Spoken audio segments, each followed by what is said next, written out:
Señoras y señores, amigas y amigos, signore e signori, buonasera, buenas tardes a todos ustedes. En nombre de la Asociación Italiana de la Familia Marquillana de Córdoba, expreso el agradecimiento por vuestra generosa presencia a este evento que va a abordar la vida y obra de Raffaello Sanzio, justamente en el día de celebración de la marquillanidad, por llamarlo de alguna manera. El evento consiste en la exposición de vida y obra de uno de los más grandes pintores del Renacimiento italiano por parte de la doctora Mariela Andrea Bortolón, ítalo-descendente de vénetos, de frondoso conocimiento y laurea abundante. En nombre de las autoridades de la Asociación Italiana de la Familia Marquillana de Córdoba, invito a todos ustedes a disfrutar de esto, así también al señor presidente Mario Ricardo Cimino a dedicar a ustedes las palabras de bienvenida del caso.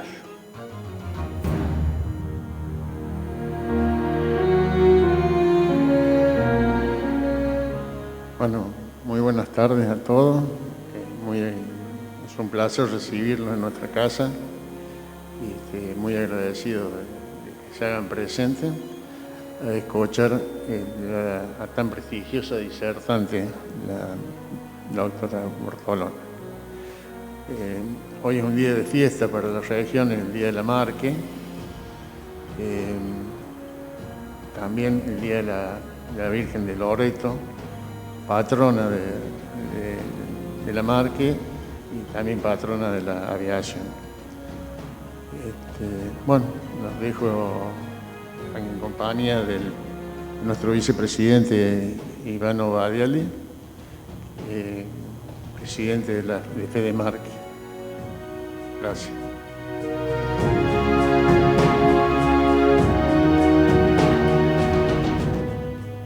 Bueno, buenas tardes a todos. Primero quiero agradecer la presencia de todos ustedes, los cuales han podido venir a escuchar esta famosa disertación a través de la disertante Mariela Bortolón. Tal cual lo dijo Mario Cimino, para nosotros los marquellanos, hoy es un día de fiesta, porque se conmemora en Italia y en todas aquellas asociaciones marquellanas del mundo el Día delle Marche. También es el Día de la Virgen de Loreto. Nosotros habíamos prometido a la región hacer esta disertación por conmemorar los 500 años de la muerte de Raffaello Sanzio. No tengo más para agradecer y quiero, antes que nada, dejar un saludo también a nuestra cónsul, a Giulia Campeggio, la cual nos ha mandado un pequeño saludo que a ver si lo podemos reproducir, sería interesante verlo al saludo. Bueno, gracias a todos. Vamos a ver entonces el saludo de nuestra cónsul general de Italia en la ciudad de Córdoba en este momento. Cari amici marchigiani, cari connazionali, queridos amigos, Bienvenidos a este encuentro sobre Raffaello y además en un día tan especial que es el Día de Marchigiani, así que una doble fiesta. Raffaello es un ícono de la cultura y del arte italiana y un ícono del Rinascimento italiano. Él supo interpretar y describir la belleza y la gracia a través de sus obras y a través de sus artes en su época, así como las generaciones futuras y la presente pueden ver y apreciar la belleza de otra forma.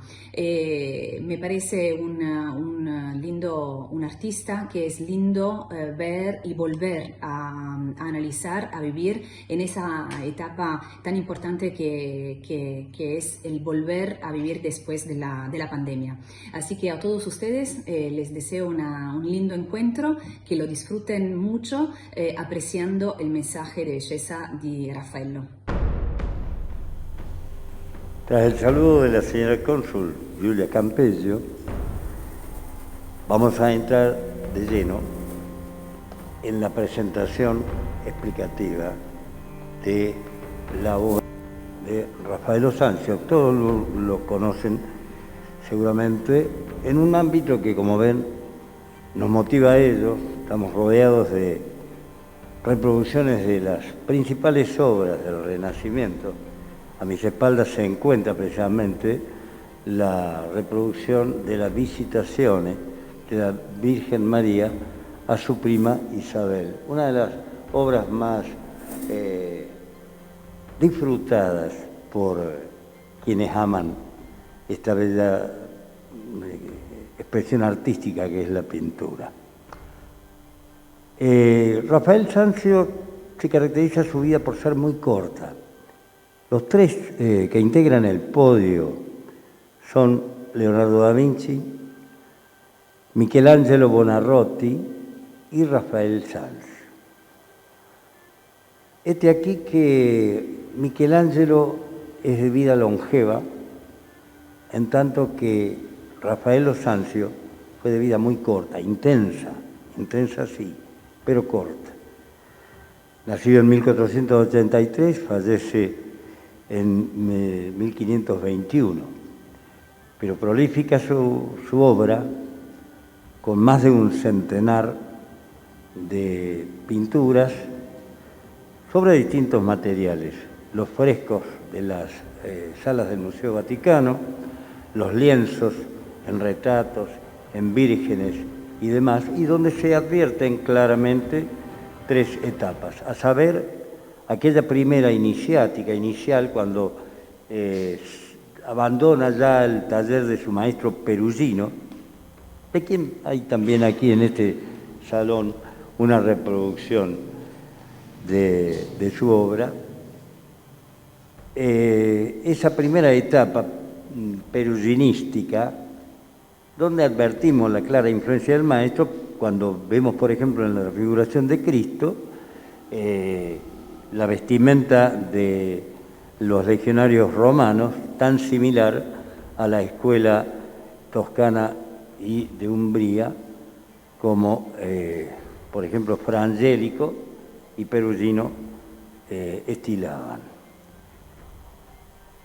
Dopo esa etapa de Perugino viene la parte en que se avicina a Firenze, a Florencia, en donde adquiere la influencia clara con la inteligencia que lo caracterizaba del sfumato de la escuela leonardiana.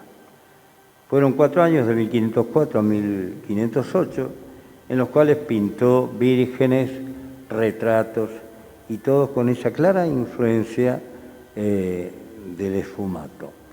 Y donde deambulaba mucho porque no residía permanentemente en Firenze, sino que adquiría material, visitaba talleres, iba y venía mientras maduraba magníficamente su capacidad pictórica.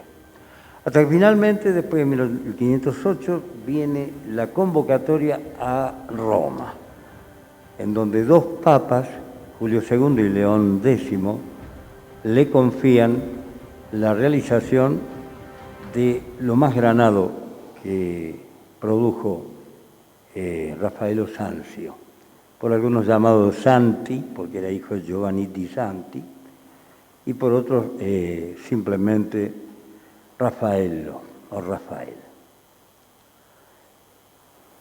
La característica está de su obra valiosa repartida en distintos continentes. Los más importantes museos de Europa y América contienen sus obras, desde Hermitage, que está en el Palacio de Invierno de los Zares en Rusia, pasando por la Galería Estatal en Berlín, Viena, la National Art Gallery of Londres, donde está nada más ni nada menos que una decena de cartones que hizo como diseños previos para las salas de frescos del Vaticano, en los museos del Vaticano.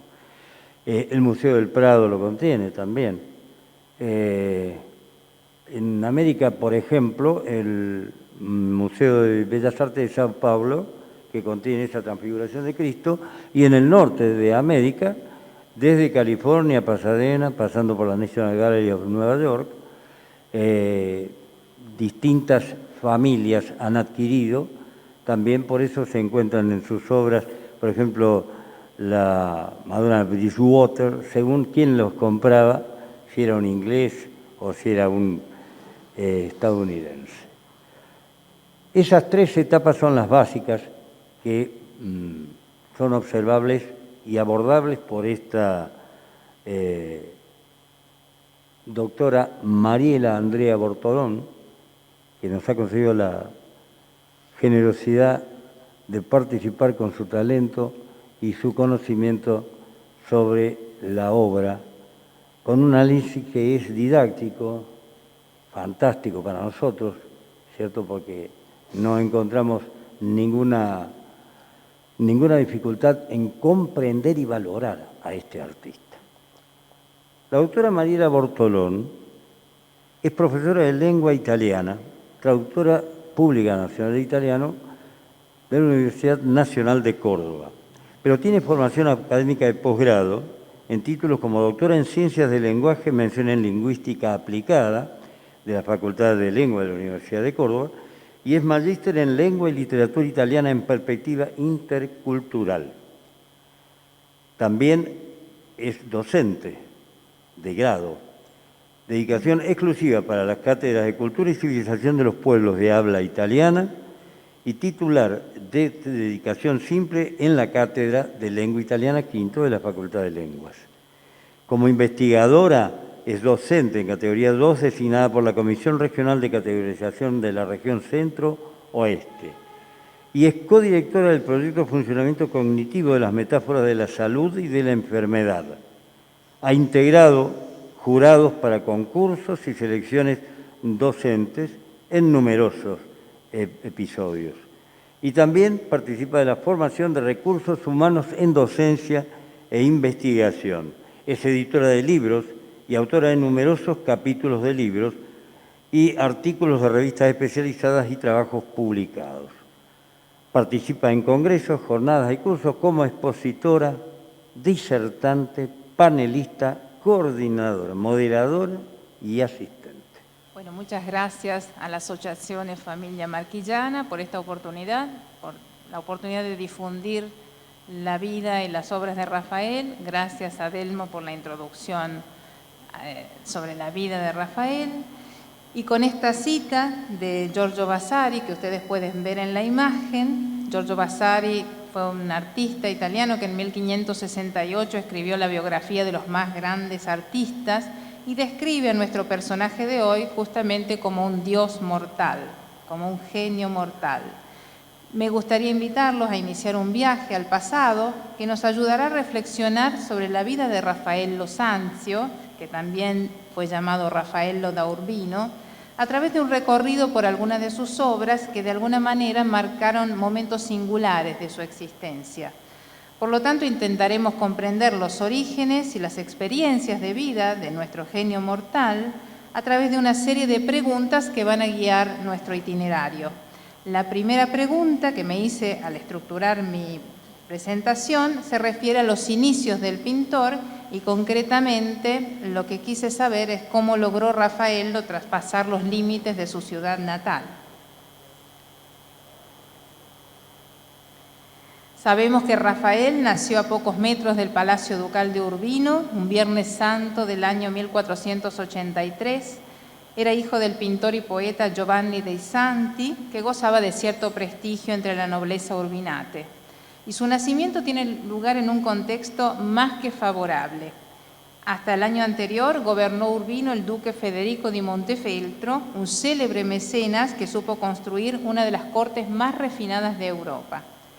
A temprana edad, Raffaello comenzaría a formarse en el taller de su padre y, siempre siguiendo a Vasari, habría sido enviado a Perugia para formarse en el taller de Pietro Perugino.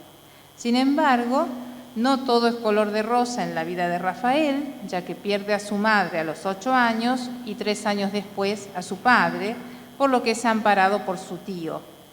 Sabemos que en 1495 continúa su aprendizaje en el taller que heredó de su padre, ayudado por un colaborador de este, llamado Evangelista da Pian di Meleto. Y es precisamente este el momento en que Rafael comienza a desvelar su genio. Prueba de este talento es que a los 17 años consigue firmar su primer contrato como maestro de su propio taller, y esto es algo absolutamente no común, para pintar el retablo di San Nicola da Tolentino, la pala di San Nicola da Tolentino, de la cual lamentablemente en la actualidad solo se conservan algunas piezas. Pero gracias al éxito de este trabajo, el prestigio del joven pintor y su taller pronto comienzan a aumentar exponencialmente, no solo en Le Marche, sino también en regiones vecinas, en Umbria y en Toscana. Aunque en los primeros años del siglo XVI no tenemos demasiadas evidencias sobre su vida, el historiador de arte Dorazio señala muy precisamente la cláusula de un contrato del taller de Rafael, en el cual se estipula que cualquier disputa con los clientes se puede discutir en Perugia, en Asís, Gubbio, Roma, Siena, Florencia, Urbino o Venecia, que es la prueba del crecimiento de su obra y la expansión de su fama. En 1502 encontramos a Rafael trabajando en el proyecto que el gran maestro Pinturicchio está desarrollando en la Biblioteca Piccolomini de la Catedral de Siena. Es una elección estratégica de nuestro pintor que incluso logra convencer al maestro de que elija uno de sus bocetos para el episodio de la partida de Enea Silvio Piccolomini hacia Basilea. A partir de ese momento, Rafael decide entrar de lleno en el juego de los grandes artistas. Es así como en 1504 le encargan la obra Los Posalizios della Vergine, los desposorios de la Virgen, para la iglesia de San Francesco en Città di Castello, y para eso se inspira en una obra similar que había sido pintada por Perugino para la Catedral de Perugia. Como bien podemos ver, la escena narra la leyenda sobre el matrimonio de la Virgen, según la cual, entre los distintos pretendientes, María elige a José porque sostiene la única rama seca que florece. De hecho, los personajes centrales de ambas obras son María, José, con el sacerdote en el centro, y también vemos al pretendiente que rompe con su pierna la rama que no floreció. La pintura se divide en dos. La mitad inferior alberga a los protagonistas y en la superior vemos un pequeño templo de planta central hacia el que confluyen todas las líneas de perspectiva del cuadro. Y el resultado de esta obra no solo sorprende porque emerge toda la influencia de la cultura matemática y de la perspectiva desarrollada muy hábilmente en Urbino por Piero della Francesca, sino porque fue una jugada brillante de Rafael. Al crear la conexión con Perugino a través de la misma elección iconográfica, nuestro pintor demuestra que ha superado al viejo maestro con una iconografía que se inserta en una estructura completamente innovadora y termina condenando la carrera del viejo artista. En el retablo de Rafael, el de la izquierda, se advierten cómo las relaciones geométricas entre las figuras y las arquitecturas dentro de la escena crean un ambiente tridimensional y cómo los personajes adquieren una naturalidad, siempre aludiendo a esa idea de armonía y perfección divina, uno de los criterios que sigue Rafael, que tiene que ver con el neoplatonismo. Por primera vez notamos el nombre del pintor colocado en la parte superior del arco central del templo, donde se puede leer Rafael Urbinas junto con el año de culminación de la obra, 1504. A estas alturas, nuestro pintor, que apenas tiene poco más de 20 años, ya ha cruzado definitivamente las fronteras del Ducado de Urbino con gran éxito, pero mientras tanto todavía toma las enseñanzas de sus maestros, pero sabe transponerlas con solidez. Lo que hasta aquí hemos dicho nos alienta a enunciar la siguiente pregunta: ¿de qué manera logra madurar su estilo?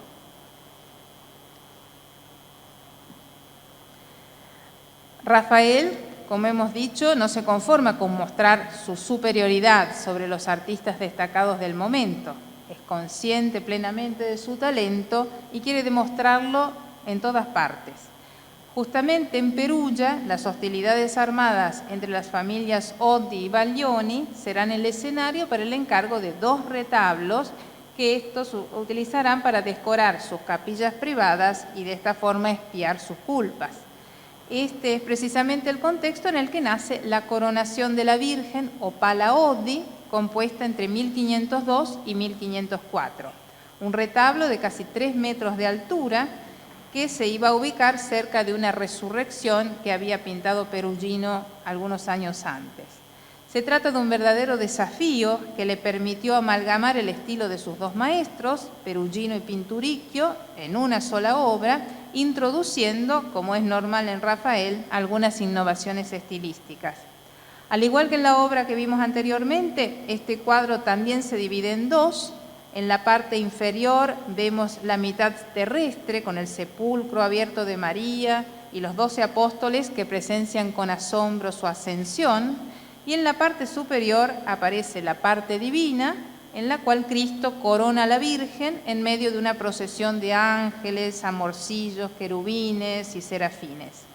El éxito de esta obra es tal que las monjas de Monteluce le encargan un retablo similar a cambio de la misma retribución económica, que es 5 veces superior a la que Rafael recibió por su primer retablo como maestro de taller. Sin embargo, nuestro pintor sabe que las posibilidades de éxito en Umbria se van a agotar pronto y por eso decide trasladarse a Florencia. Tiene solo 21 años y ya ostenta una carrera vertiginosa y colmada de logros. Y en la ciudad toscana existe una efervescencia artística que debe su existencia a la propaganda política que las autoridades de la República Florentina han iniciado desde hace algunos años y que consideran un asunto público más que una cuestión reservada a comitentes privados. En ese dinámico clima cultural, Rafael deberá competir con los 2 personajes que se disputan ferozmente la supremacía artística de la ciudad, que son nada menos que Michelangelo Buonarroti y Leonardo da Vinci. Según Dorazio, y cito, en Florencia, Rafael demuestra su extraordinaria habilidad camaleónica que le permite absorber y reelaborar rápidamente la aceleración que Vinci y Buonarroti le han dado a la pintura. Fin de cita.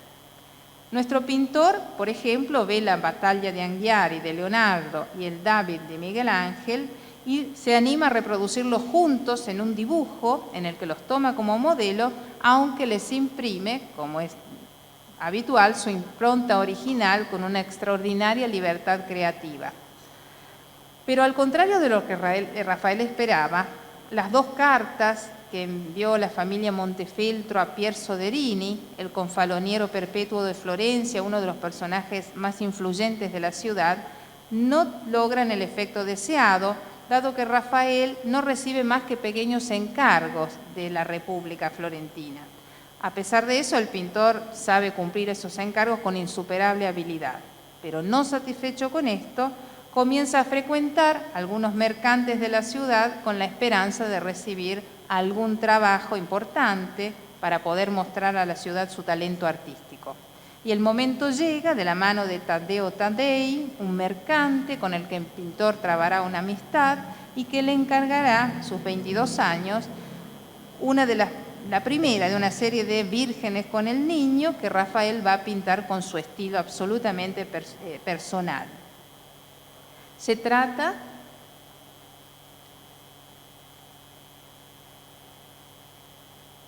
exactamente de la Madonna del Prato o del Belvedere que vemos a la izquierda, un ícono de la nueva manera de pintar elaborada entre 1505 y 1506. Rafael representa a la Virgen sosteniendo al Niño Jesús junto a San Juan y todos están sentados sobre la hierba. Debemos dirigir nuestra mirada, por un lado, a los protagonistas en primer plano. Notamos que Cristo está aferrando la cruz de Juan, lo que simbólicamente anticipa su muerte por crucifixión. Y, por otro lado, les pido que concentren su atención en el fondo, en el que Rafael retrata un paisaje muy equilibrado que lleva a cabo siguiendo la técnica de la perspectiva aérea que impone Leonardo da Vinci, que se realiza a través de la técnica de los sfumato, y en ese fondo podemos notar un lago, un pueblo a la izquierda y en la parte superior una fortaleza. Como bien podemos observar, la combinación de elementos naturales y artificiales revela la capacidad de Rafael de integrar ambos componentes. Y una estructura similar la vemos en la Bella Jardinera de 1507, que está a la derecha, en la que se repiten siempre la organización piramidal y el paisaje lacustre que remiten a Leonardo, con el añadido de la armonía, la calma y esa sensación de afecto de la madre hacia el niño que nuestro pintor aporta en todas sus composiciones.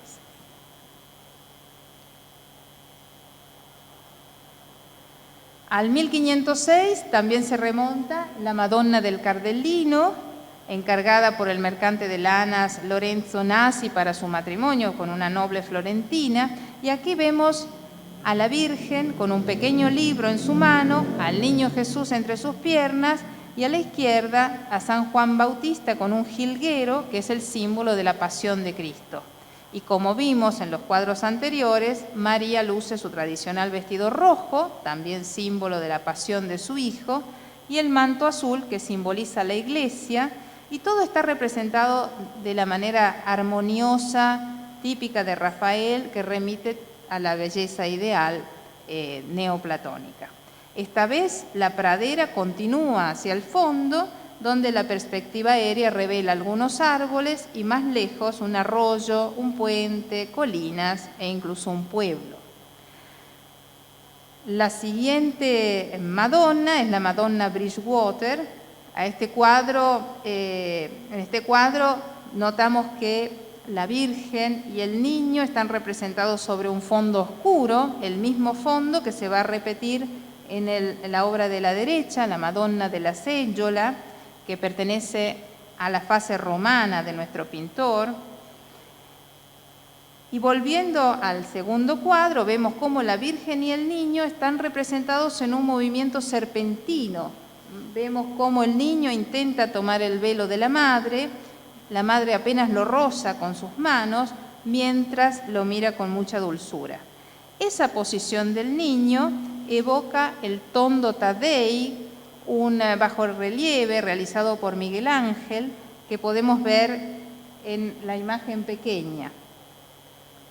La estructura piramidal de Leonardo, como vemos hasta ahora, Leonardo y Miguel Ángel son los grandes inspiradores de las obras de Rafael.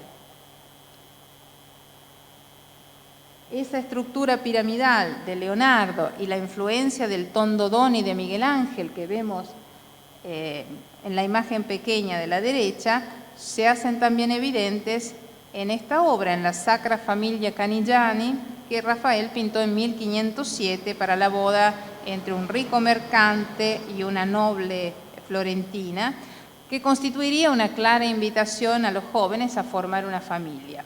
Y en este caso, nuestro pintor añade a la representación tradicional de la Virgen, el Niño y San Juan, las figuras de San José y Santa Isabel.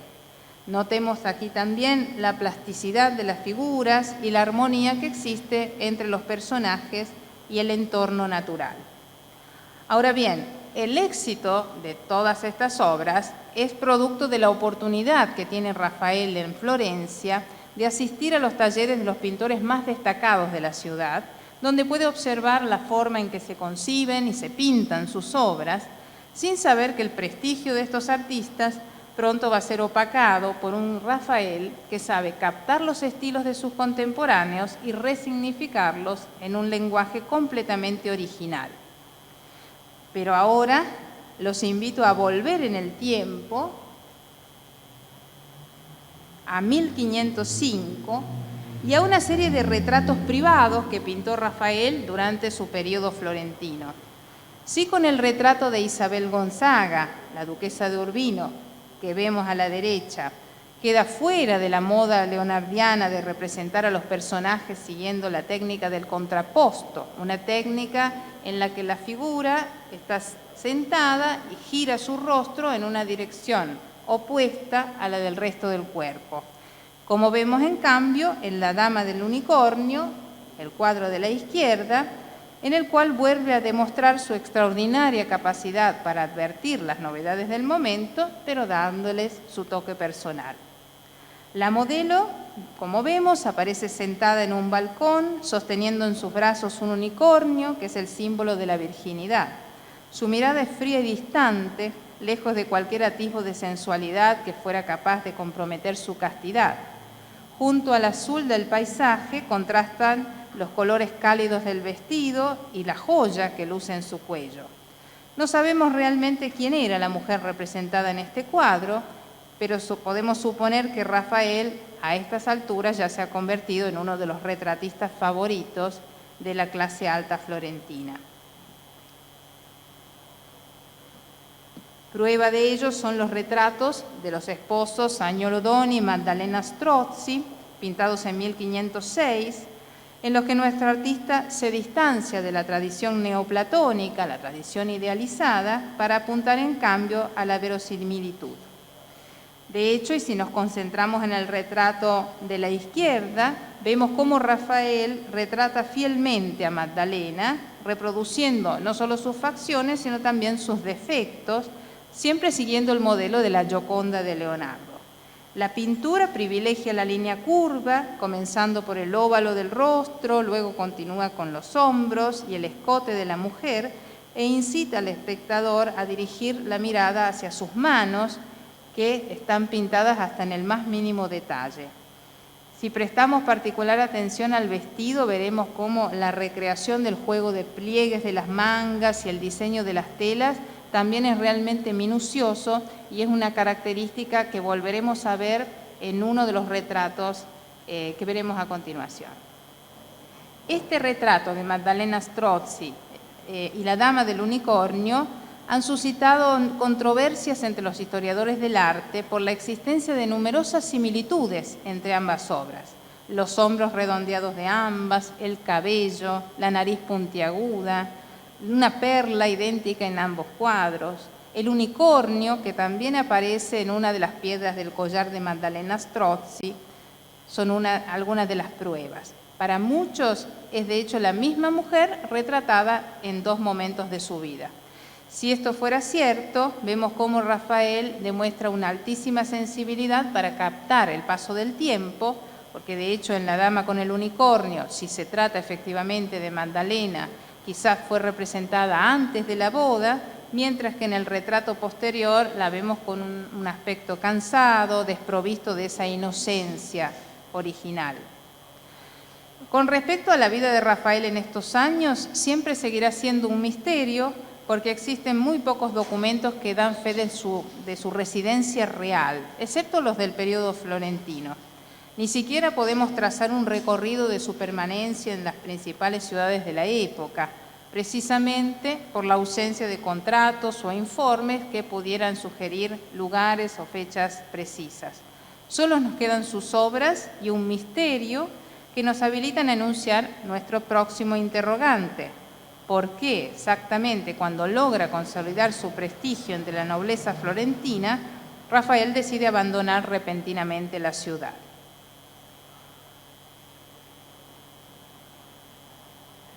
De hecho, al ver que nunca podrá entrar en el círculo de la política florentina, en 1505 Rafael accede a pintar un retablo que le fue encargado una vez más desde Perugia, concretamente por la familia Baglioni, la rival de los Zotti, por la que el pintor había pintado esa resurrección que hemos visto algunos años antes. Para plasmar el llanto de Atalanta Baglioni por su hijo asesinado 5 años antes en el contexto de las luchas fratricidas por el poder, nuestro pintor recurre una vez más a Perugino y concretamente a una lamentación por Cristo muerto que este pintor había realizado un tiempo antes. A través de varios bocetos, como podemos ver en las imágenes, Rafael llega a diseñar la Deposizione Baglioni, que estará lista 2 años después, tratando de combinar, por una parte, el entierro del hijo y por otra, el dolor de la madre. Y la escena final, como vemos al centro, es particularmente dramática. A la derecha vemos a María que se desmaya y es sostenida por un grupo de mujeres, mientras que el grupo de la izquierda se ve realmente decidido a llevar el cuerpo de Cristo hacia su tumba. Pero notemos particularmente el joven que se encuentra en el centro y que une los dos grupos. Los detalles del rostro muestran que se trata de la representación de Grifonetto Baglioni, el hijo muerto de la mujer que encarga el cuadro. Este joven dibuja una pirámide invertida que continúa con el cuerpo de Cristo y con el hombre que lo sostiene. Y esa pirámide invertida dota a la escena de un dinamismo y de una fuerza narrativa que son realmente dignos de un pintor ya consumado. Esta pintura, como ya he dicho, nos muestra que estamos ante un artista, sin lugar a dudas, un artista maduro, cuyas obras son el resultado de una serie de pruebas y sucesivas correcciones que el pintor nos va dejando en sus bocetos preliminares, muchos de los cuales luego él mismo reutiliza y transforma en grabados que se venden en diferentes ciudades europeas. Rafael muy pronto comprende que se trata de un medio para obtener dinero con relativa facilidad y al mismo tiempo para darse a conocer a nivel internacional.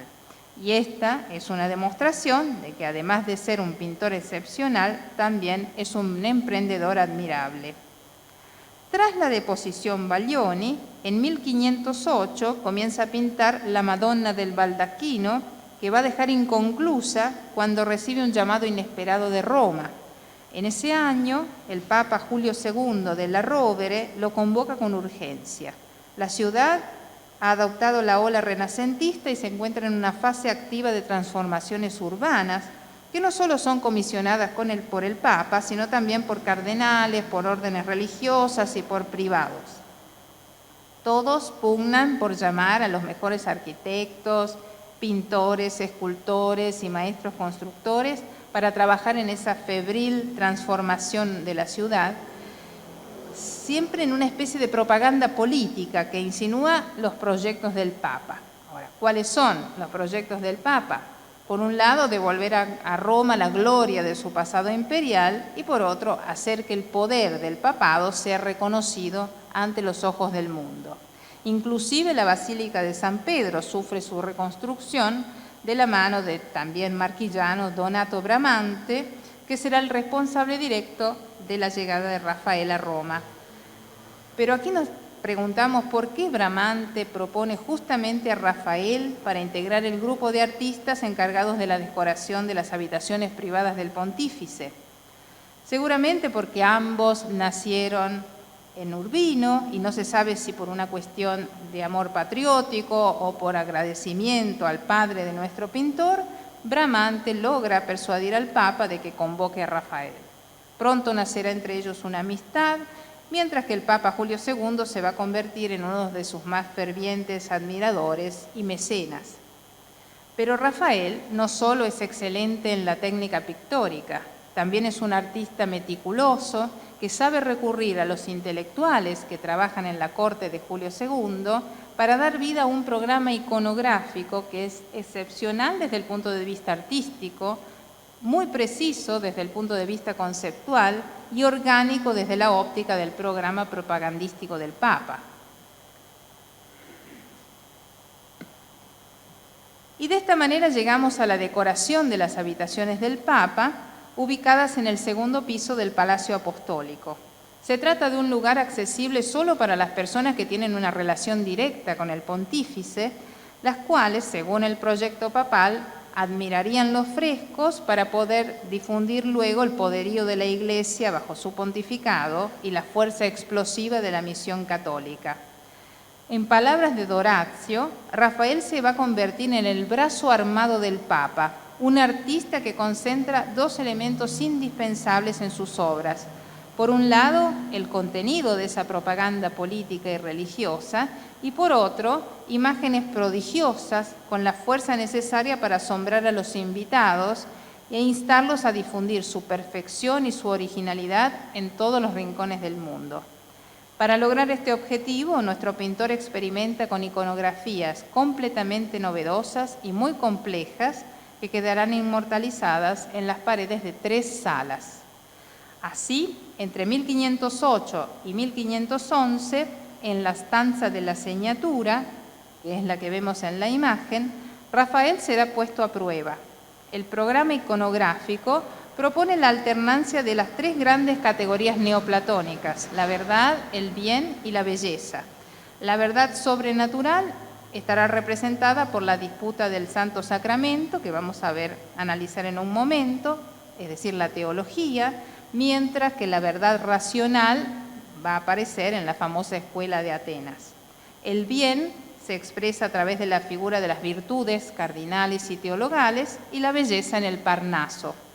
Además, los frescos representarán los 4 pilares sobre los que se desarrolla la formación de un intelectual humanista, es decir, la poesía, el derecho, la teología y la filosofía, siempre guardando relación con la biblioteca que iba a hospedar esa sala.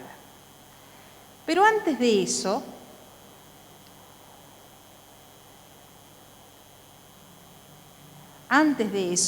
lo vemos lidiando con un tema tradicional, que es el juicio de Salomón, en el que propone una vez más la superación de las formas antiguas de pintar gracias a una versión inédita. Como vemos, la imagen se destaca sobre un fondo que representa un falso mosaico. Ya había adelantado este tipo de imagen en el primer movimiento, el primo moto, la primera escena que pinta Rafael en la bóveda. En el juicio notamos 4 figuras: Salomón, las 2 madres, el niño y el soldado que lo sostiene y amenaza con partirlo en 2 con su espada. Solo con la disposición, el movimiento y las emociones de estos personajes, nuestro pintor es capaz de narrar la historia haciendo convivir diferentes momentos en una única representación. Pero vamos ahora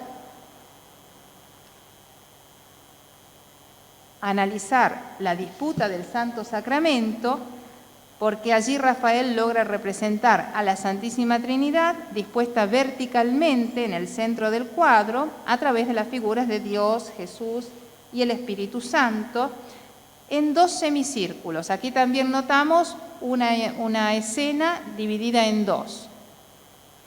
El plano superior es el de la iglesia triunfante, que está representada por santos, mártires, apóstoles y profetas, que están dispuestos al mismo nivel de Cristo, mientras que la parte inferior se refiere a la iglesia militante.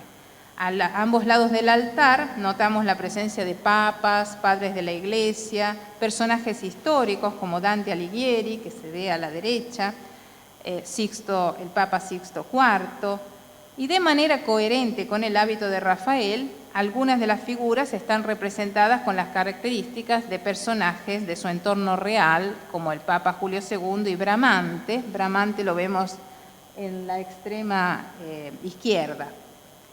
Esta es una más de las obras en que Rafael nos demuestra que ha logrado un estilo personal completamente revolucionario, capaz de traducir mediante el pincel las concepciones teológicas del Papa.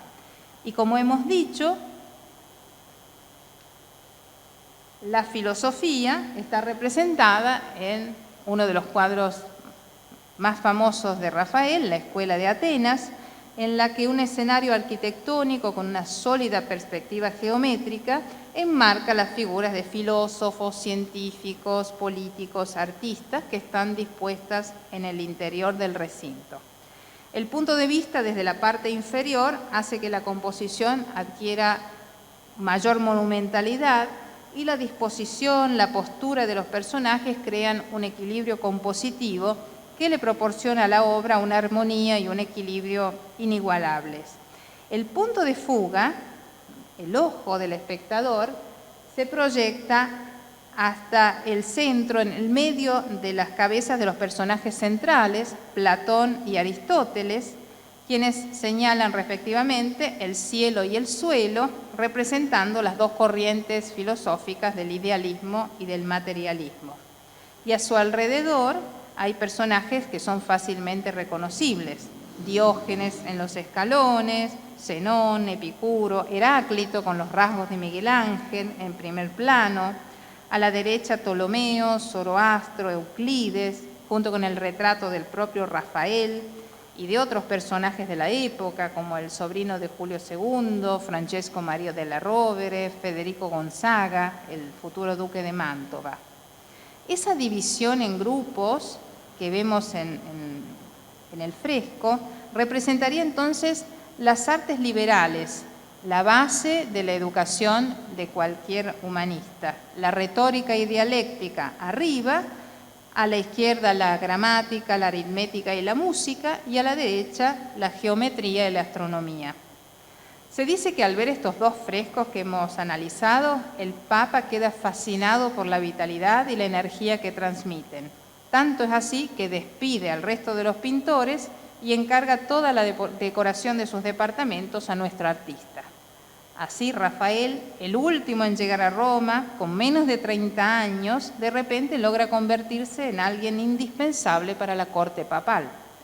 La empresa que debe afrontar podría desequilibrar a cualquier artista, pero ninguno de ellos es Rafael, que reacciona con determinación y con la sagacidad de quien acumula años de experiencia.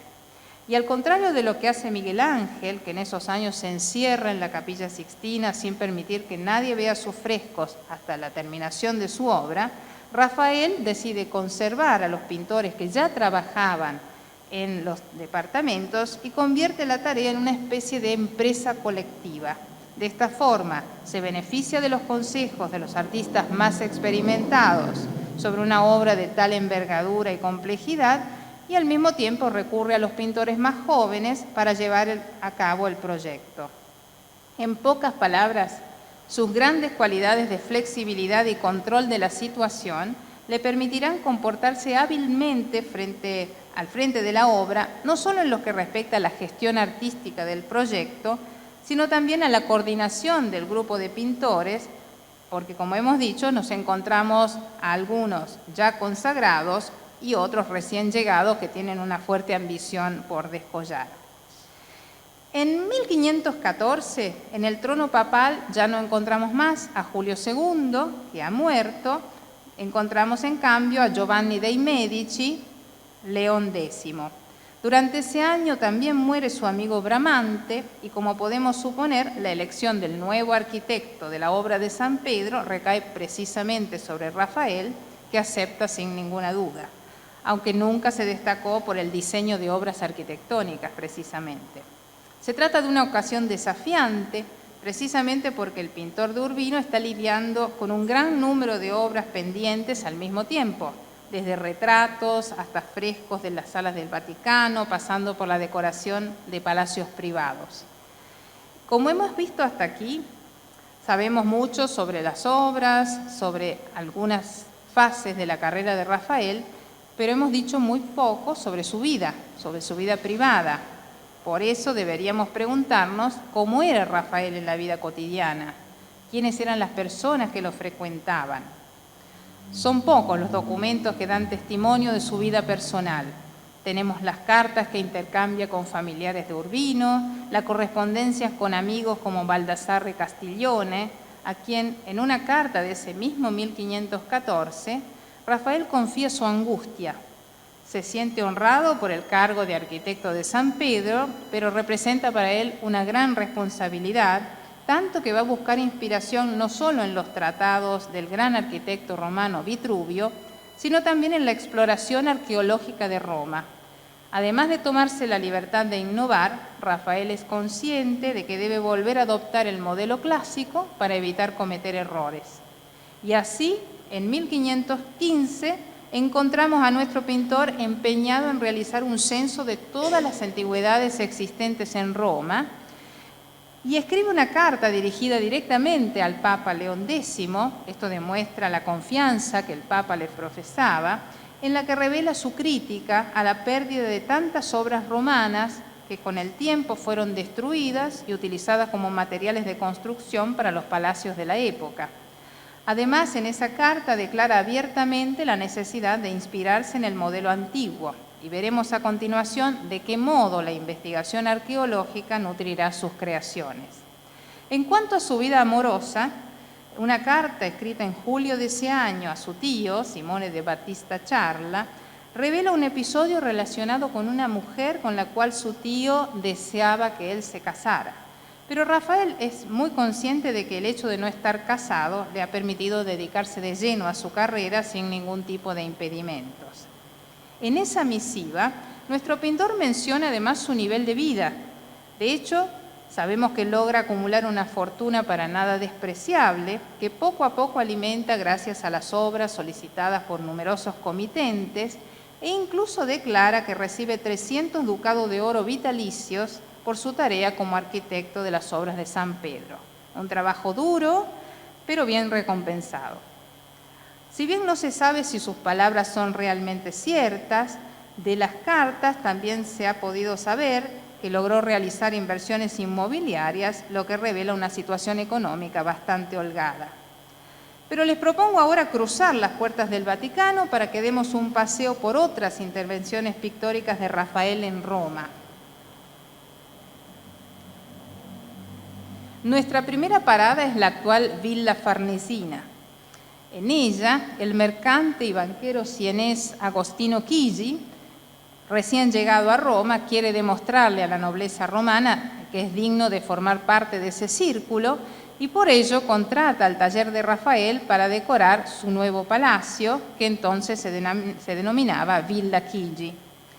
Chigi entra rápidamente en sintonía con Rafael debido a su afición común por las mujeres.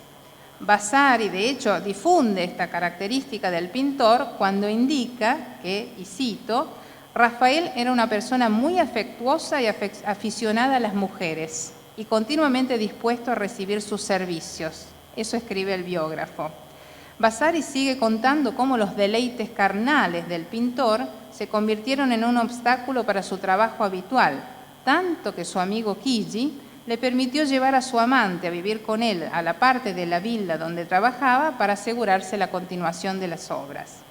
Y el resultado de esta sabia decisión de Chigi fue la realización de este fresco, el Triunfo de Galatea, del tamaño de casi 3 metros por 2, que data del 1511-1512, en el cual Rafael se enfrenta a un tema mitológico, la apoteosis de la ninfa Galatea, que como vemos conduce un carruaje propulsado por 2 delfines en medio de una procesión de tritones y nereidas, y está intentando escapar de las flechas del amor que quieren lanzar 3 querubines desde el cielo. Se trata de la representación del triunfo del amor platónico sobre el carnal, tal como se describe en la escena en el poema de Poliziano, según el cual Galatea prefiere el amor del espíritu al carnal y por eso rehúsa las pretensiones de Polifemo. Nuestro pintor recurre a la pintura de la antigua Roma para representar a la ninfa, como podemos ver en el uso del rojo pompeyano del vestido de Galatea y el verde marmóreo del mar, pero le imprime a la escena un gran dinamismo propio de Rafael. Divagando en el campo de las conjeturas, se cree que el rostro de Galatea es el de una modelo muy especial de la que hablaremos a continuación.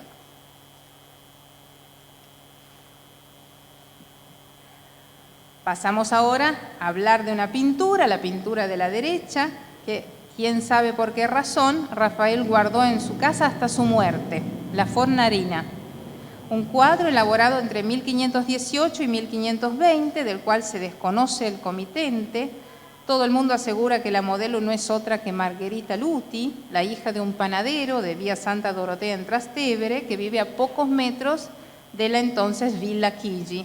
Quizás el pintor se enamoró de ella al pasar todos los días frente a la panadería para ir a la obra. Si bien hay evidencia sobre la existencia de esa panadería Luti, la identidad de la modelo que da vida a la Fornarina sigue envuelta en un halo de misterio, al igual que la Mona Lisa de Leonardo. Otra hipótesis que surgió en los últimos años reemplaza a la joven inocente, a Margherita Luti, por Beatrice Ferrarese, una famosa cortesana de ese momento. De hecho, como vemos, la mirada seductora, los senos desnudos, podrían confirmar que se trata de una mujer acostumbrada a exhibir su cuerpo. A este detalle volvemos a añadir el hecho de que Rafael y su amigo Agostino Chigi habitualmente intimaban con prostitutas. Dejando de lado la identidad de la modelo, existe un detalle que, a juicio de muchos historiadores del arte, demostraría el afecto que nuestro pintor sentía por ella. La firma de Rafael aflora en el brazalete de la joven y tras una reciente restauración incluso ha aparecido un sugerente anillo en el dedo anular izquierdo, el mismo dedo que lleva el anillo de bodas. Un anillo que fue pintado y luego suprimido por el mismo pintor, como si se hubiera arrepentido de haber incluido un detalle tan comprometedor. Unos años antes, Rafael pinta La Velata, el retrato que vemos a la izquierda, una joven de ojos oscuros, pintada de medio cuerpo sobre un fondo igualmente oscuro. Y les pido que presten especial atención a los pliegues de la manga y las telas del vestido, que también en este caso son reproducidos por el pintor con un alto grado de precisión. De hecho, la combinación de la seda dorada y el algodón más ligero muestra una riqueza de volúmenes que hasta ahora habían sido poco explorados por nuestro artista. El mérito de esta pintura es, sin lugar a dudas, la luz cálida y difusa que llega a intensificar algunos colores y a mitigar otros, así como el juego de tonalidades claras sobre el fondo oscuro que termina realzando el volumen de la figura. Tanto las prendas ostentosas como las joyas que Rafael recrea son elementos que indican el origen social de la joven, así como el velo que cubre su cabeza y le da nombre al cuadro. Aunque Vasari afirma que la modelo de la Fornarina es la misma que la de la Velata, estudios posteriores confirman que se trata de dos modelos diferentes. Esto también podría estar confirmado por la tímida expresión de la Velata y ese vestido señorial que Rafael pinta con asombroso realismo. En opinión de Dorazio, ambas pinturas serían la representación de las dos caras de la pasión amorosa, la sensualidad de la Fornarina y la inocencia de la Velata. Hay otro elemento que vincula estos retratos, inclusive a los de las damas florentinas que vimos hace un momento, que es la perla. ¿No podría acaso tratarse de un homenaje del pintor a la mujer que ama, ya que perla en griego significa margarita? Pero abandonemos ahora nuestro breve recorrido por Roma y volvamos al Vaticano.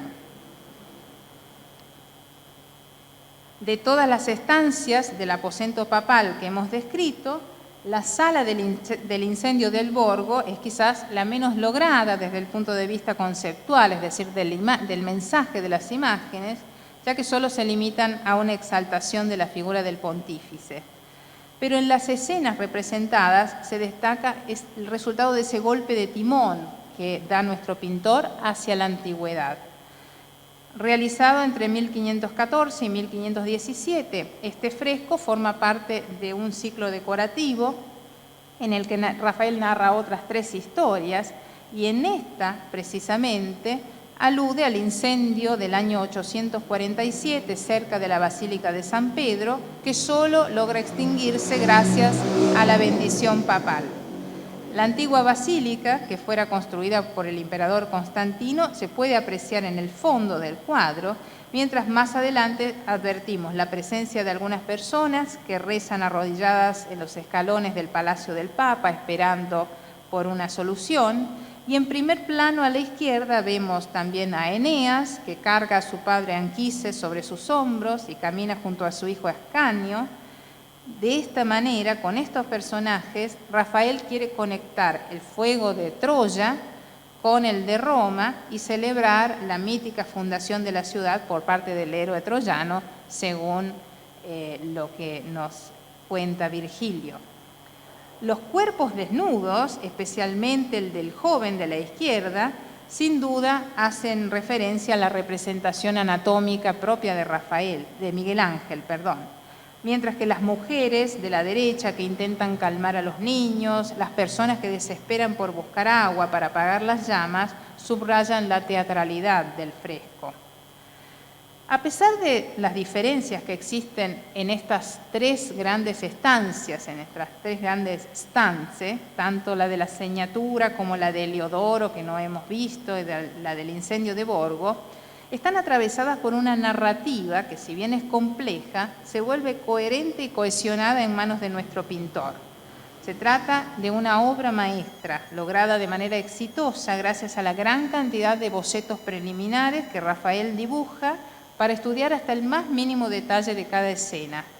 Una obra que descubre la labor de un artista completo que ya ha logrado liberarse de la influencia de sus antiguos maestros. Este hito lo convertirá en el pintor más codiciado de Roma y recibirá un gran número de solicitudes de los comitentes más reconocidos. Pero la exploración de la Domus Aurea de Nerón, hablando de la investigación arqueológica que hace Rafael de Roma, incita a Rafael a transferir las imágenes del estilo que él llamará grutesco a las paredes de los palacios renacentistas, interpretándolas de manera completamente original. Y lo consigue en el tercer piso del Palacio Papal, el lugar de residencia de su amigo, el cardenal Bibbiena. Un capítulo aparte debe reservarse a la stufetta del cardenal Bibbiena, que vemos a la izquierda, un baño privado que en ese momento estaba equipado con agua corriente, fría y caliente, un lujo, que Rafael supo transformar sabiamente en un ambiente completamente pagano a través de una iconografía alegórica dedicada a Venus y al amor, dispuesta por medio de grutesco sobre un fondo rojo y blanco. Es una excelente interpretación de un lugar donde el cuerpo va a purificarse de la suciedad terrena para alcanzar la perfección divina. Y los motivos grutescos, que ya ha trazado en la stufetta, serán replanteados por Rafael, pero esta vez combinados con escenas sagradas para la decoración de las denominadas Longe Vaticane o Longe di Raffaello. Se trata de un conjunto de galerías que se ubican a lo largo de las tres plantas del Palacio Apostólico y que serán decoradas por los pintores de su taller en un tiempo récord, entre 1518 y 1519. Y si bien con el paso de los años el mal tiempo ha arruinado gran parte de estos frescos, permanecen inalteradas la lonja de León X en el segundo piso y la lolleta del cardenal Bibbiena, cuya imagen vemos a la derecha.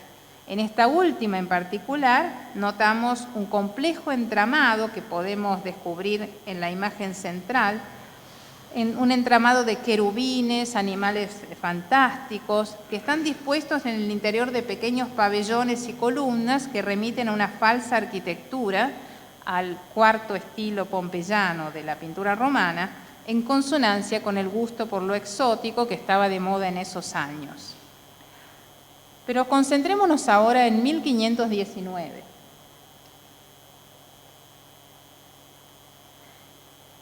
El día de San Esteban, de 1519, el Papa León X celebra una misa en la Capella Sistina que se recuerda precisamente por la decoración realizada por Rafael.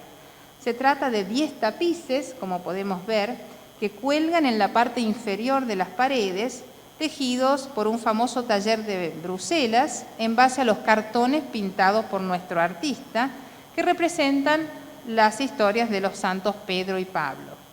Precisamente porque los tapices se ubican bajo las obras maestras de Miguel Ángel, Rafael resuelve ingeniosamente la comparación inevitable entre ambos artistas, concentrándose en el movimiento y la expresión de los personajes.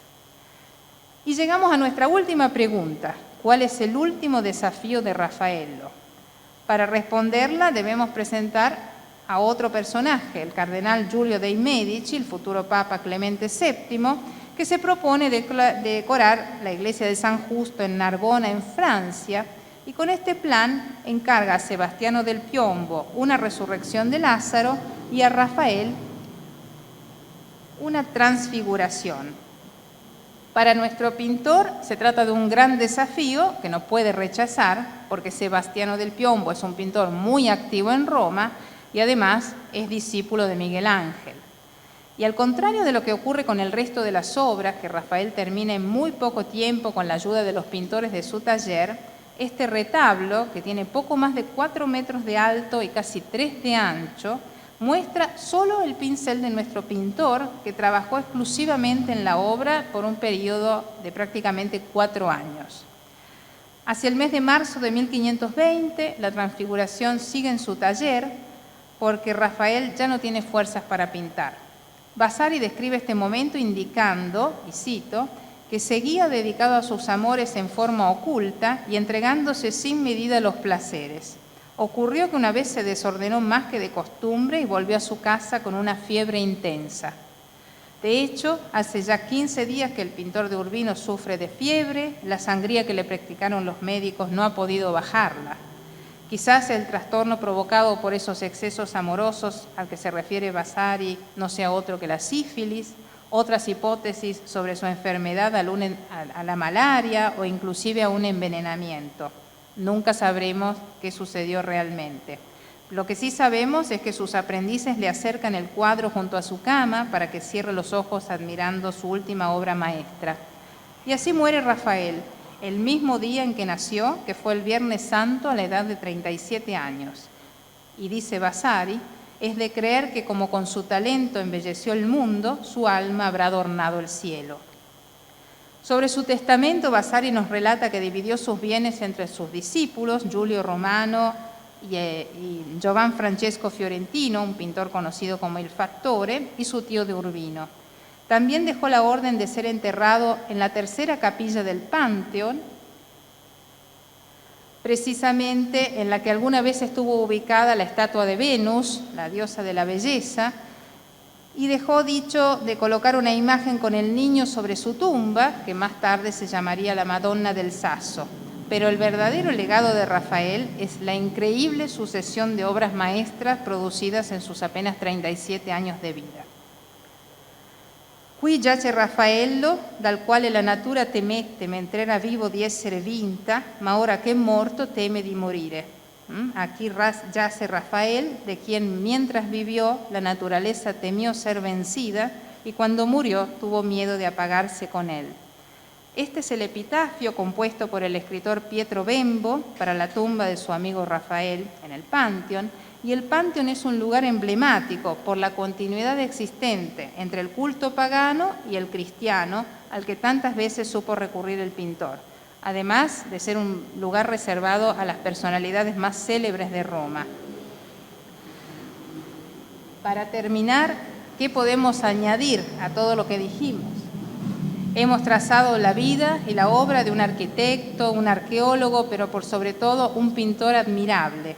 De Rafael no solo nos sorprende la importancia que le da al dibujo preparatorio, de hecho, como hemos visto, hay cientos de bocetos que nos han llegado de los que surgen las experimentaciones del maestro, sino también y sobre todo nos deslumbra el resultado que imprime, ya sea sobre madera que sobre fresco.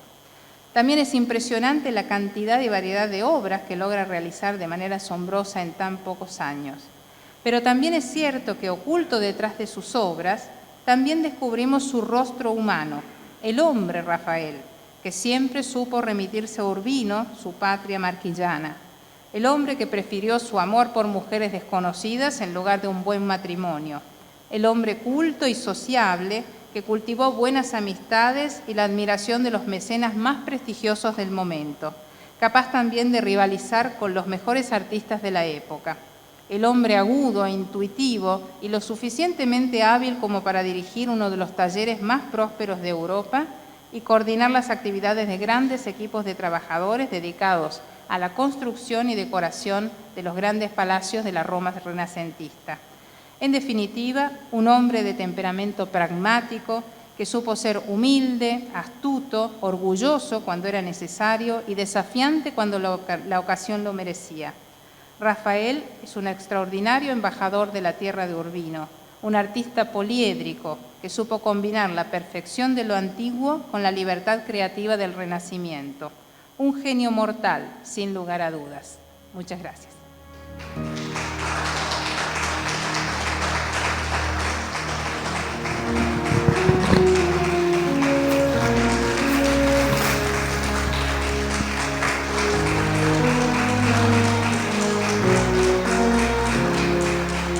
No se puede menos que celebrar tan excelente disertación, ¿verdad?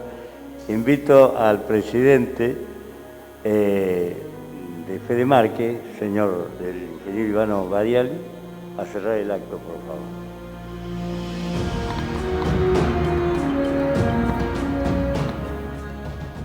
Bueno, después de haber escuchado la maravillosa obra que nos redactó la doctora, la verdad que yo le pediría otro aplauso porque es muy valorado. Gracias, gracias doctora, gracias. Gracias, muy atento. Bueno, y esperemos que sigan los éxitos.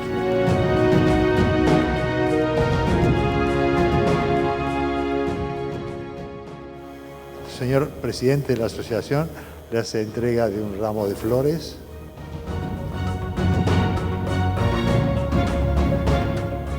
Muy bien.